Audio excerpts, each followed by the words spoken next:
প্রিয় শিক্ষার্থী, কেমন আছো তোমরা সব? আশা করি ভালো আছো। বাংলা ব্যাকরণ বিধি চ্যানেলে তোমাদেরকে আরও একবার স্বাগত।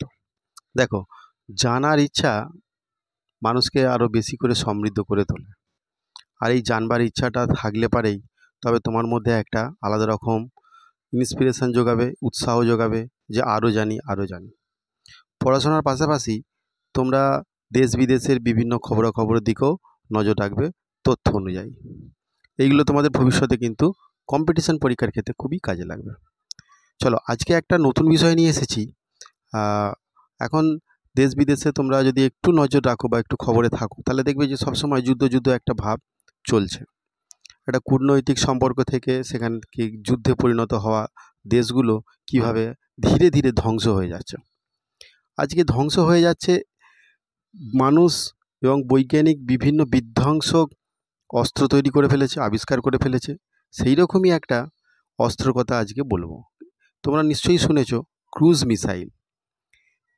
খবরের চ্যানেলে বা বিভিন্ন মাধ্যম দিয়ে তোমরা কিন্তু এই ক্রুজ মিসাইলের কিন্তু কথা কিন্তু তোমরা জেনেছো। কিন্তু এটা কি জানো ক্রুজ মিসাইল আসলে কি এবং কিভাবে কাজ করে? আজকে সেই সম্পর্কেই কথা বলবো। ক্রুজ মিসাইল মূলত এক ধরনের গাইডেড মিসাইল, যার মাধ্যমে কি হয়, মানে সবথেকে বেশি দূরত্বের শত্রুর মধ্যে যে টার্গেটগুলো থাকে সেগুলোকে ধ্বংস করা হয়। আগে কি ব্যবহার হতো বলো তো? আগে ব্যবহার হতো জেট প্লেন অর্থাৎ যুদ্ধ বিমান। তার জায়গায় এই ক্রুজ মিসাইল কিন্তু খুব একটা কার্যকরী যুদ্ধাস্ত্র। এই মিসাইলগুলো পুরোপুরি জেট ইঞ্জিন চালিত একটা এয়ারক্রাফট, মানে এর মধ্যে একটা ইঞ্জিন থাকে, সেই জেট ইঞ্জিনের মতো কিন্তু কাজ করে। এর ওই জন্য উৎপাদন যে খরচ সেটাও অনেক বেশি। প্রধানত দ্বিতীয় বিশ্বযুদ্ধের কিছু আগে এই মিসাইলগুলিকে কিন্তু ডেভেলপ করা হয়। তখন এর ধ্বংসাত্মক ক্ষমতা দেখিয়ে একে বিধ্বংসী তকমা দেওয়া হয়েছিল। আর আধুনিক যুদ্ধক্ষেত্রে এই ক্রুজ মিসাইল খুবই কার্যকর বিধ্বংসী অস্ত্র হিসাবে বিবেচিত হয়। কারণ এর একটা মূল কারণ আছে, সেটা হলো এর যে হামলা প্রতিরোধ করার ক্ষমতা, হামলা প্রতিরোধ করা মানে খুবই কম। মানে এটা যদি একবার কোনো টার্গেটের উপর চালিয়ে দেওয়া হয়, একে কেউ দমাতে পারবে না বা এই মিসাইলকে কেউ থামাতে পারবে না বা প্রতিহত করতে পারবে না, প্রায় অসম্ভব। তো অসম্ভব বলে তো কিছু হয় না, সেই জন্য প্রায় অসম্ভব। এই ক্রুজ মিসাইল আবার দু রকমের আছে। এক হচ্ছে ল্যান্ড অ্যাটাক ক্রুজ মিসাইল, আর দুই হচ্ছে অ্যান্টিশিপ ক্রুজ মিসাইল। এই ল্যান্ড অ্যাটাক ক্রুজ মিসাইলটা কি না, এই মিসাইলগুলো এমনভাবে ডিজাইন করা হয়েছে যাতে এইগুলো ভূমিতে থাকা মানে মাটিতে থাকা স্থির বা চলমান বস্তু, মানে ভাবো চলমান বস্তুকেও খুব সহজে কিন্তু এরা ধ্বংস করে দিতে পারে। আর যুদ্ধের ইতিহাসে জার্মান প্রথম ভি ওয়ান নামক একটা ক্রুজ মিসাইল ব্যবহার করত। তবে এর অ্যাকুরেসি ক্ষমতা তখন অতটা ছিল না, কারণ টেকনোলজি অতটা তখন ডেভেলপমেন্ট হয়নি এখন যতটা আছে। তো এখনকার দিনে এই ক্রুজ মিসাইলগুলোর যে অ্যাকুরেসি সেটা কিন্তু দুর্দান্ত। কীরকম দুর্দান্ত, মানে টার্গেটে কতটা সক্ষমভাবে মানে সফলভাবে এরা আঘাত হানতে পারে।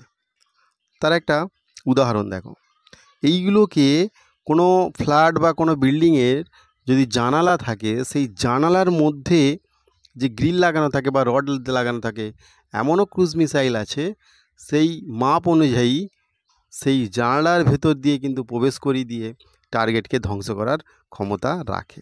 এতটাই অ্যাকুরেসি। তাহলে বুঝতে পারছো ক্রুজ মিসাইলের কতটা ক্ষমতা বা কতটা অ্যাকুরেসি। এই লং রেঞ্জের টার্গেট ধ্বংস করার ক্ষমতা যুদ্ধক্ষেত্রে এই ক্রুজ মিসাইল পছন্দের তালিকায় বিভিন্ন দেশের একদম মানে পছন্দ তালিকার প্রথম বলা যেতে পারে। কেন না, একটা যুদ্ধ বিমান করতে কত কোটি টাকা খরচা হয়ে যায়, এবং তাতে আবার মিসাইল করতে হবে, লঞ্চ করতে হবে, এবং পাইলট মানে দেশের যারা সম্পদ, অ্যাকচুয়ালি যে যারা যুদ্ধ বিমান চালায় তারা কিন্তু দেশের একটা সম্পদ। সেই পাইলটগুলো হচ্ছে এই জেট বিমানগুলো, অর্থাৎ যে যুদ্ধর প্লেনগুলোকে চালায়। তো বাই চান্স শত্রুপক্ষ থেকে যদি সেই জেট বিমানে আঘাত হয়, ফাইটার জেটে আঘাত হয়, তাহলে কিন্তু সেই ফাইটার জেটটাও নষ্ট হবে এবং দেশের যে অমূল্য সম্পদ পাইলট তিনিও কিন্তু প্রাণ হারাতে পারেন।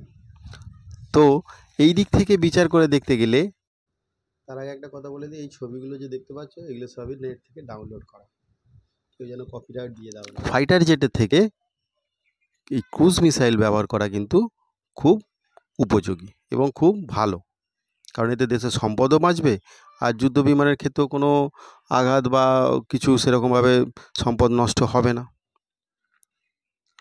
তো হাতে গোনা কয়েকটি দেশের কাছে এই লং রেঞ্জের যুদ্ধ মিসাইল আছে, এই ক্রুজ মিসাইল আছে, ওই 2500+ কিলোমিটারের মতো।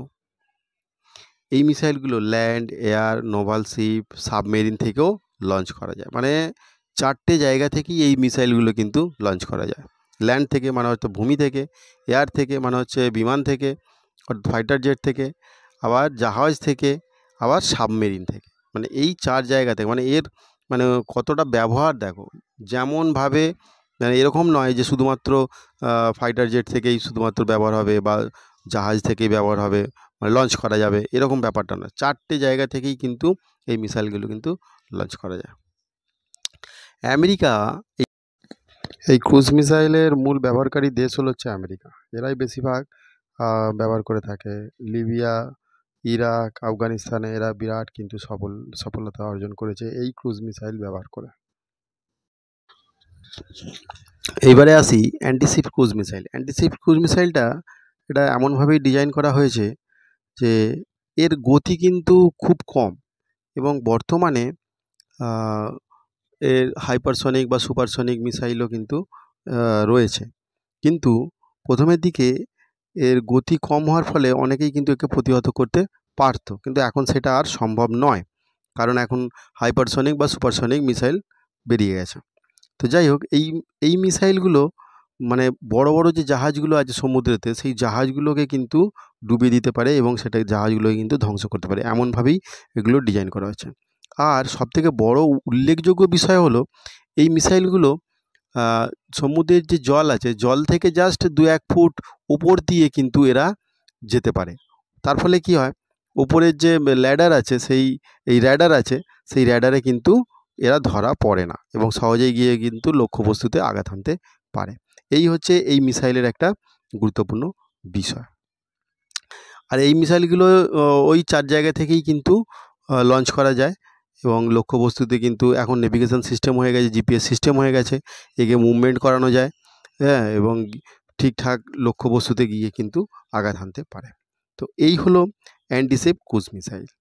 তো এই ভারতের আরও একটা বিষয় হচ্ছে, ভারতের কাছে যে ক্রুজ মিসাইল আছে এখন সবথেকে চর্চিত যেটা, সেটা হচ্ছে ব্রহ্মোস ক্রুজ মিসাইল। এই ব্রহ্মোস ক্রুজ মিসাইলের এখন খরচ মোটামুটি একটা 34 কোটি টাকার মতো করে খরচ। তো এই হিসাবগুলো আমি অবশ্যই সব নেট থেকেই পেয়েছি, তোমরা যদি নেটে সার্চ করে দেখতে পারো, একদম সঠিক তথ্যটা তোমরা জানতে পারবে। তো আজকে আমার ভিডিওটা এই জন্যই তৈরি করা, কারণ অনেকেই এই বিষয়গুলো জানে না, সেই জন্য তাদের উদ্দেশ্যে এই ভিডিওটা তৈরি করা। সবারই জেনে রাখা ভালো এই সম্পর্কে। চলো আজকে ভিডিওটা এই পর্যন্ত। আর যারা বলবো একটা রিকোয়েস্ট, প্রত্যেকবারই যেটা থাকে, যারা সাবস্ক্রাইব করেনি তারা সাবস্ক্রাইব করে পাশে থেকো। এরকম ধরনের ভিডিও কিন্তু আমি আরও অনেক নিয়ে আসবো। চলো আজকের মতো এই পর্যন্ত। থ্যাংক ইউ, ভালো থেকো সবাই।